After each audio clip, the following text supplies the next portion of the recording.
Welcome to haslipcycleworks. I'm Robert, and in our last episode of the Minitrike build series, we took our brand new Predator 212 Hemi, stripped it down to essentially the block. Today's episode, we're going to be putting it back together, but not with stock parts.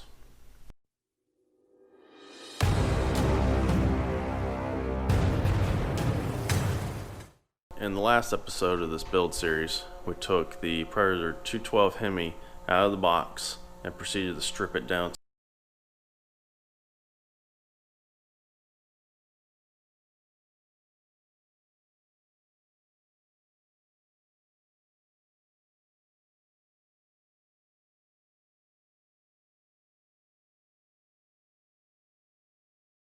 Since this episode came out where we stripped that down, I've received several boxes of some sweet parts from Go Power Sports for this build.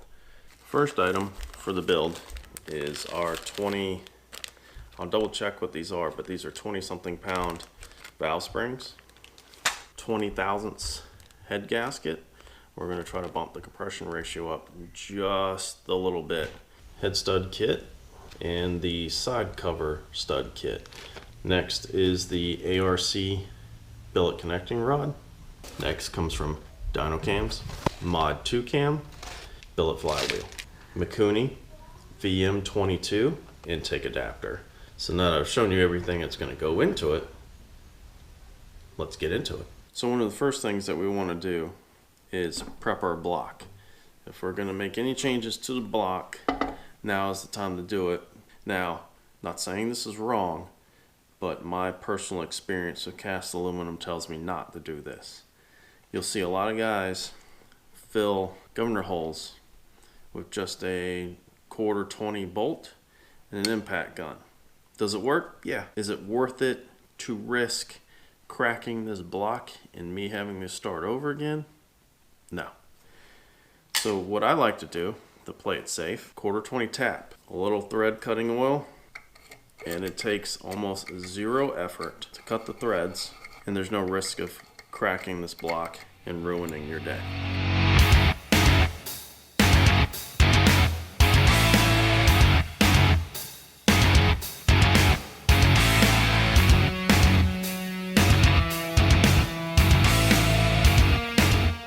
We need to knock off the governor gear.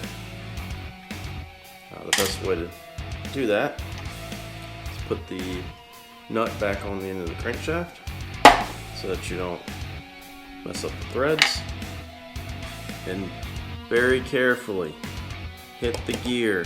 Do not hit the crank. You don't want to mess up the surface at all.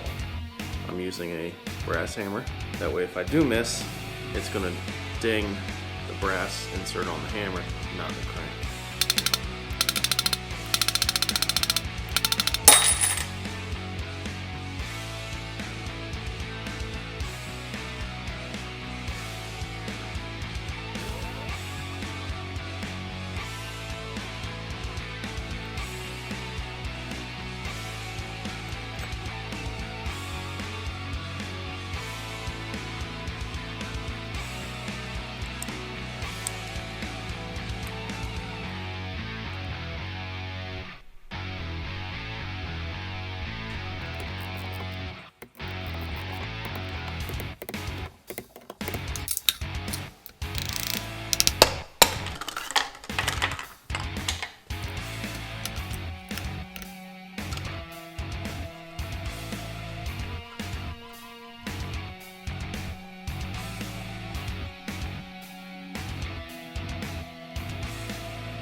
Well guys, I think that's it for the build of our 212 for the Project Minitrike. Waiting for the header to come in and the air filter for the Mikuni carb.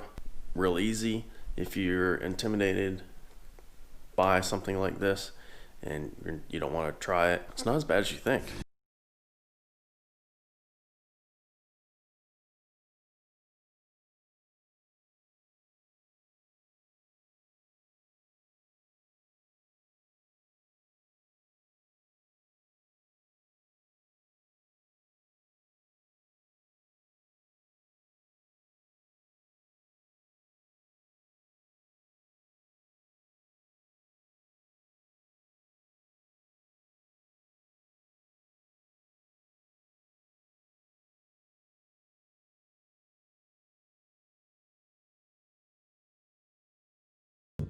A couple of things that I did off camera that you guys aren't going to see in the video. It all had to do with the cylinder head. One was me swapping the valve springs out. I think the factory are 10-pound valve springs. You can see how easily you can compress these.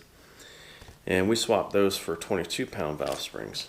Now I will tell you the 22-pound valve springs are a lot stiffer, and regardless of that, you can, or I was able to still hold on to the cylinder head, push down the retainer over the valve with the valve spring under it, push it down and lock it into place. So you can always buy or rent a valve spring compressor, which will make it a lot easier and safer for you. The other thing that I did, I ported the head ever so slightly. All I did was take the gasket, set it up against the head, got it in position, marked it with some die chem, and then traced the opening of the gasket on the head. Taking a Dremel, just slowly work that out, smoothed it out, and then when you're done doing that, reach inside and you can feel there's a sharp lip. If you just smooth that transition out just a little bit, that'll help wonders. I didn't go very far with the porting on it. I did it simply to clean things up and to match the gaskets, and that's actually called gasket matching. It's something that I learned a long time ago. Head porting, there's enough information about head porting out there that I could do a whole hour-long video on it. I'm sure there's other videos out there that you could watch if you really want to get into it. There's a lot of aspects of it that are just beyond the scope of this build that we're doing. So until next time, guys, get up, get out there and do it.